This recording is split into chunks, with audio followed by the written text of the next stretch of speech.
Okay, so last Christmas, my family got me a subscription to SketchBox. And I just got this month's box, so I wanted to unbox it all with you and challenge myself to, draw something with only what's in that box. This month's art is by Ember Kudo. We'll definitely have to look them up and pop their art up on screen.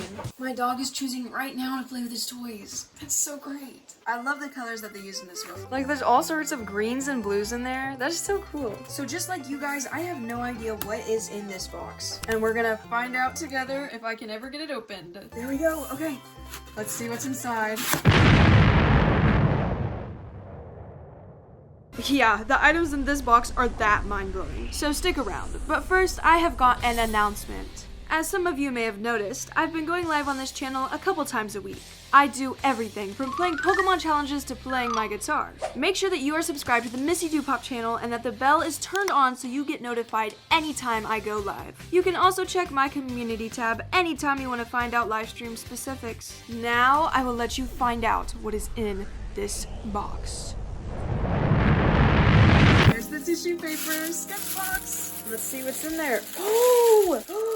Are these pastels? So first off, we have this month's little sticker. Oh, let me see if I can find last month's. I already made a video or maybe a short, I haven't decided yet, about this box, but let's find the sticker. There it is. So it looks like it changes depending on the month. That is so cool. But let's finish unpacking this box. Oh my gosh. So first off, this pencil's jumping out at me. Here, let's go ahead and get this out of the box here. Okay, so we've got these pencils. I'll pull out the paper that says what everything's about in a second. And there's more too. Sweet. What are these? They're not the same brand as these ones. Interesting. What's in here? We've got charcoal. I absolutely love drawing with charcoal. That is so exciting. But here's our papers and our print for this month. Okay, we got terracotta charcoal blocks this month. That is so cool. Oh, well, we gotta take a look at the marker. Dang, look at this pen. This is thick. This is so thick. Oh, it's white. Oh, okay. Is it like a Posca pen? And then of course we have our sketchbook. Oh, it's like red. Okay. Interesting.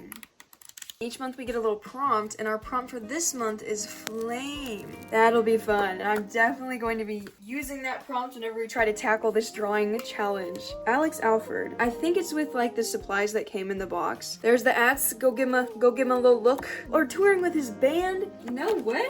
Okay. Let's get to drawing. Let's clear the table. I cleared up the table, Mom. Okay, I will admit it has been a significant amount of time since I recorded my little reaction video, but I've got all the art supplies here in front of me, and I found this tutorial video, so I'm gonna go ahead and follow it and learn how to use the supplies to the best of their abilities. And then we're gonna create something to this flame prompt. Feel free to follow along at home if you have one of these, or if you just want to draw along, you're more than welcome to. Oh, you ready for this? It's time to SWATCH, it's time to swatch.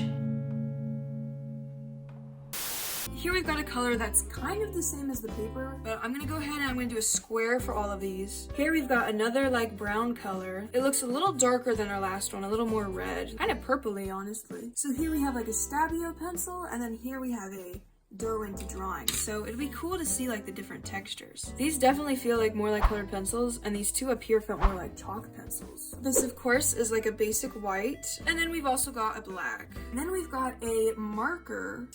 Oh yeah, do you see that? Ooh, that is so nice. That will be perfect for highlights. I feel like this could get really messy really quick. And then of course we've got the different charcoal sticks, which honestly are gonna be really messy.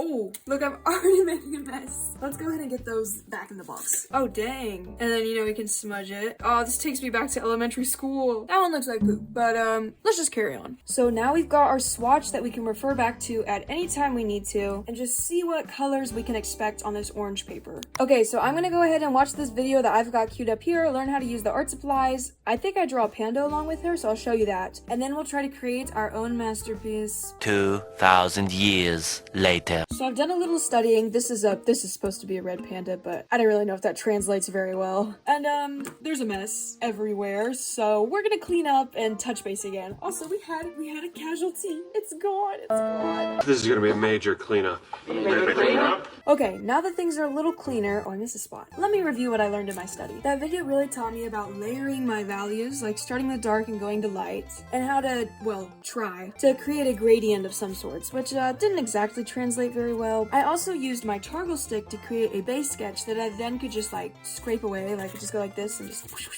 And then I used my black pencil to create a darker like line art to figure out where things go and such. So now I'm gonna resharpen that pencil, and I think we should go ahead and try to use that fire prompt and maybe draw a little fox or a red panda like I've been drawing, sitting around a little campfire, or maybe holding a little flame or something cute like that.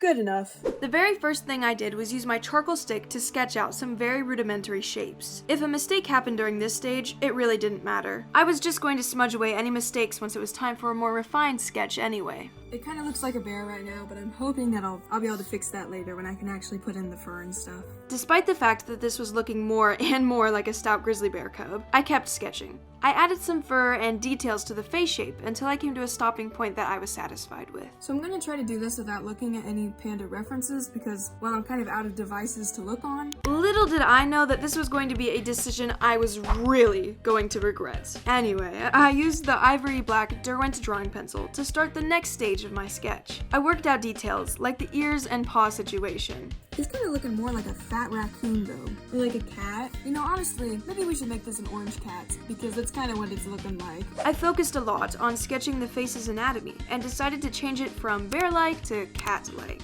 You, the viewer, could be the true judge of whether these changes actually made a difference or not. Okay, I'm gonna go ahead and introduce the pastels at this stage like we did for the little panda tutorial, and I'm gonna see how well I can lay these bad boys down and layer them up. I started with my darkest color first. This way I could build up to the lighter pastels without all of it turning into a muddy mess when I blend. I focused on where the shadows may be within the image and where the darkest fur would be found. So now is the stage where you start doing like individual strokes. At least that was my takeaway from the video. So that it starts looking more like fur and like hair, and you want to make sure you brush every individual stroke in the direction that the fur would be going, which sounds really tedious. I continued to build upon my shading. The hardest part was definitely the paws, as it was hard to determine which parts would be light or dark due to the flame that this little creature was holding. I really hope this is a like trust the process kind of thing. I then got out my orange pastel. I feel like this is the stage when my illustration really started to come together, but it was also the scariest stage. As I was adding my strokes, I couldn't help but feel like these goofy lines were just messing up the whole drawing. I kept on adding orange, creating a huge mess during the process. Oh, this tail's kind of popping off. Wait a second. It would be great if the rest of it could look like that too.